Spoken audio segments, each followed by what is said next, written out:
হাসপাতালে চিকিৎসাধীন তামিম ইকবালের অবস্থা উন্নতির দিকে ২-৩ দিন পর নেওয়া হবে বাসায়, জানিয়েছেন তামিমের চাচা এবং বিসিবি পরিচালক আকরাম খান। শেরেবাংলা স্টেডিয়ামে স্বাধীনতা দিবস প্রদর্শনী ম্যাচের পর তিনি আরও জানিয়েছেন, প্রয়োজনে তামিমকে নেওয়া হতে পারে দেশের বাইরে।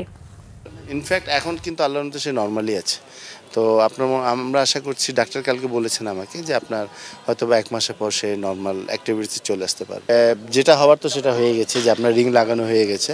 বাট ডেফিনেটলি আমরা যত তাড়াতাড়ি সম্ভব পারিবারিক থেকে সিদ্ধান্ত নিয়ে আমরা দেশের বাইরে নিয়ে ওকে জাস্ট ভালোভাবে মানে আমরা যে এক্সামিনেশন করে তারপরে একটা রিলিজ হবো আর কি, যে টেনশনটা রাখতে চাচ্ছি না। যখন আমি খবরটা পেয়েছি তখন নিউজ ওয়াজ ভেরি ব্যাড, মানে মানে ইজ নো মোর আর কি। ঘন্টা দেড়েক পর আমাকে ডাক্তার ফোন করলেন, আমাকে যখন এক্সপ্লেন করলেন এবং বললেন যে রিং লাগাবার জন্য নিয়ে যাচ্ছে, তখন আসলে আমি একটু নর্মাল হয়েছিলাম। অসুস্থ হওয়ার আগে 10 দিন সে কিন্তু আপনার 2টা 100ও মেরেছে।